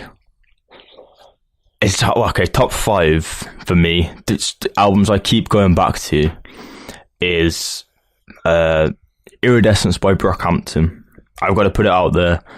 Yeah, it's a different take on what Brockhampton did, but I just keep going back to it for some reason. I'm a big Brockhampton fan. I like their style anyway, but I do like going back to this now a little bit more than I go back to Saturation, so it's interesting that that's a thing. Negro Swan, like you said, Dev Hines or Blood Orange, I've got to give him credit for that album because that album's insanely good. It's different, but again, keep going back to it. Astro World, obviously, you know, I think everyone does that album. I don't even want to say Scorpion, to be honest, because like I like the album, but I have not been back to it for a long time. I've got to give a shout out to Jaden Smith still for Sire the Electric album, the EP. Oh yeah, that was really good. That's a nice album to listen to. I give a shout out for the Sunset tapes as well. I do listen to it a bit, but I probably have not gone back to it as much as I went back to Sire. Whoa, wait, as well. Hold up, sorry. Daytona by Pusha T as well, and Kids See Ghost. Daytona come out this year. Fuck. Yeah, Daytona came out this year. Also, Die Lit by Carti and 777 by Key and Kenny Beats. Key had the biggest year, so did Kenny Beats. Those two guys smashed it. Yay. Yeah, by Kanye West. Yeah, was really good. Oh my gosh. Tom, how did you forget Shrem? Shrem 3. Yeah, I'm just going down now. Whoa. Stereo. For this is like personally for me. So what I found this year that I really like, Omar Apollo, his album Stereo. If you like a little bit of alternative stuff, then I mean, you've got to go for Omar Apollo because the guy's got extraordinary talent, in my opinion, and yeah. He was on the Skate Kitchen soundtrack anyway, but I feel like bigger things are coming for him. Everything is loved by the Cars, you know. That album passed me by. There's just too much, man. I totally forgot about that, man. Oh, shout out to This Is America, even though it's not an album, but yeah, great single. Do you know what? I'm just going down the list here. There's just so many like things that like came out this year that I just totally forgot, like Victory Lap, Nipsey Hussle, Molly World by Rob Banks. Yeah, Sango in the Comfort Of. Oh, it's an album you should check out. Oh my gosh. How was we blessed with such a good year? The Magic Gang by The Magic Gang. In Your Own Sweet Time by the Fratellis was a good album. The Neighborhood by The Neighborhood. Oh yeah, The Neighborhood. Is it yeah. God, there's a lot of sorry. What's it called? Bakar, Bad Kid. Yeah. Isolation by Kali Uchis. I'm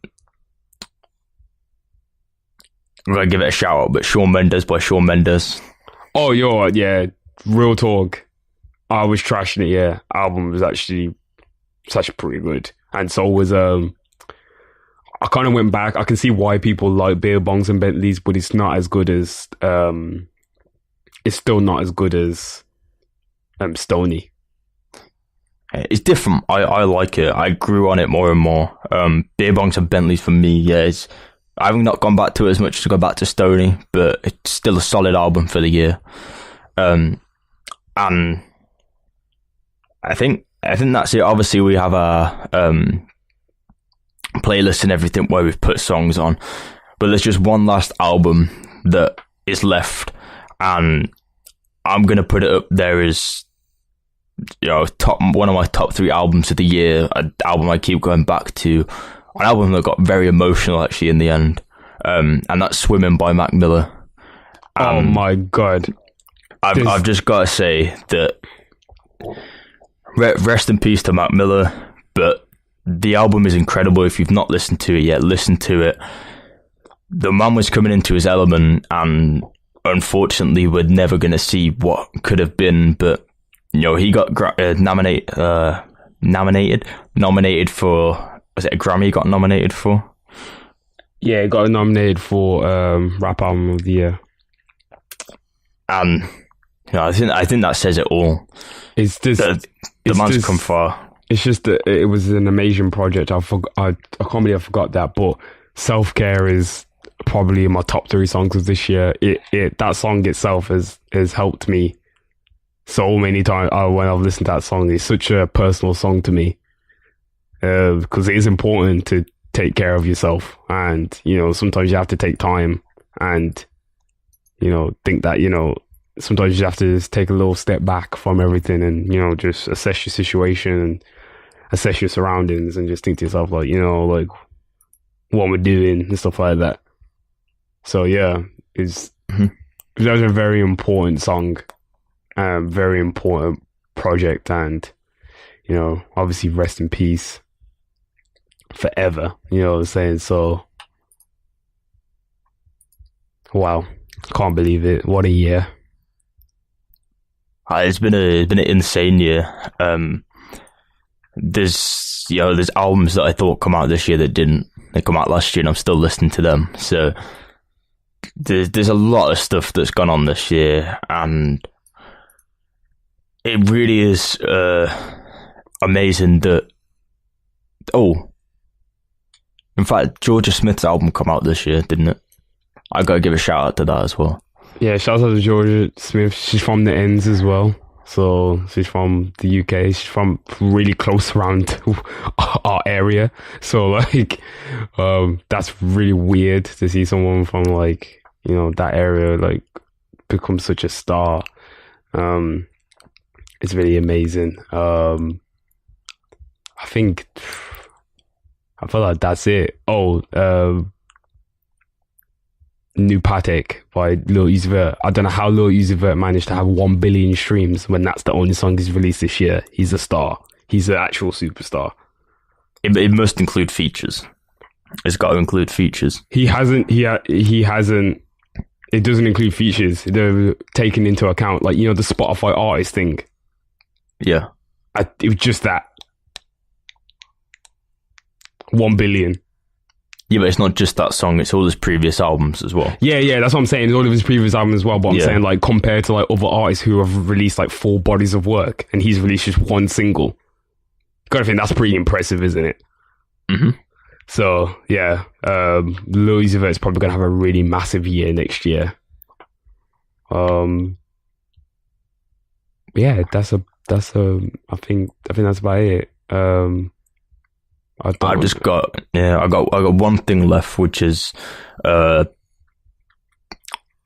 just to say that a single in the UK about sausage rolls took the #1 spot for Christmas. And it's nice. It's a charity single. All the money goes to charity. If you like We Built the City on rock and roll, you might like We Built the City on sausage rolls. Go check it out. Yeah, if you want to buy it and give to charity, do. If not, I don't.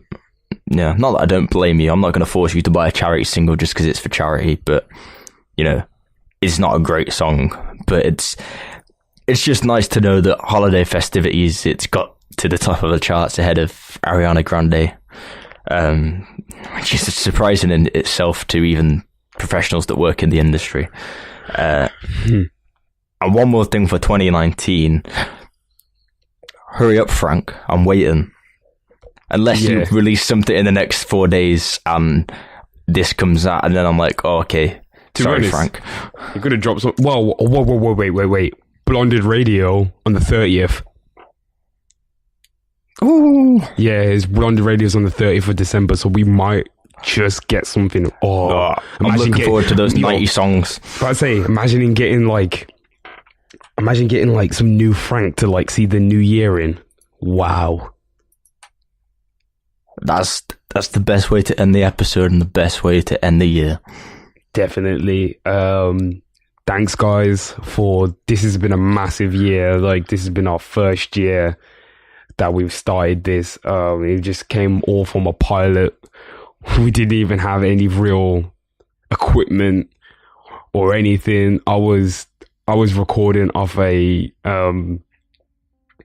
some iPhone headphones in the beginning. Tom, his mixing skills have gone like he's just leveled up in so many ways. Like he's the reason why all the audio sounds amazing. We do everything ourselves. We do the art ourselves.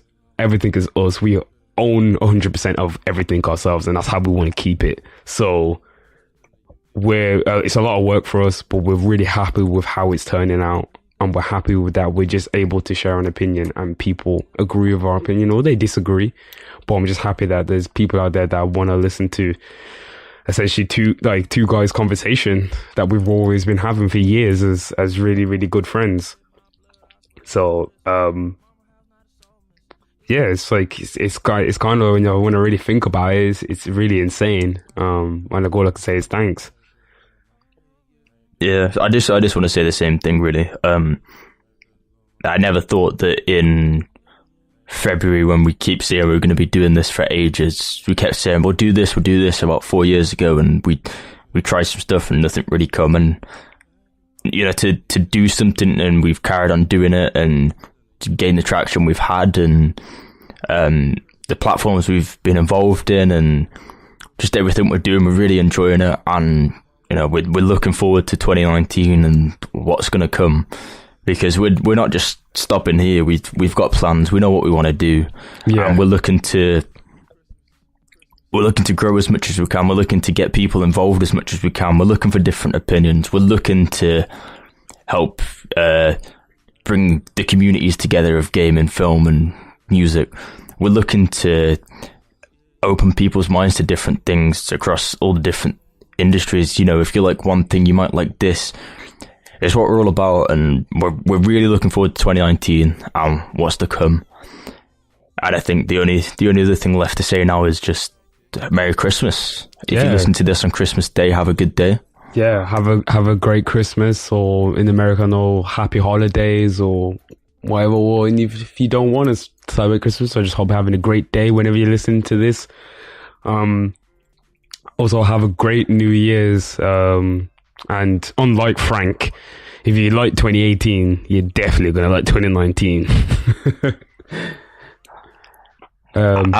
We stay true to our word. Yes, we do stay true to our word. So we'll leave you on that nice little note. And don't quote me on that in 2019.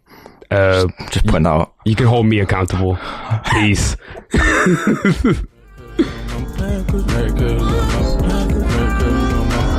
All them gifts, nigga, give rap. Fireplace on kick back. Just let a nigga get that. you liked any of the music in today's show, then please check the credits in the description to see what songs we used.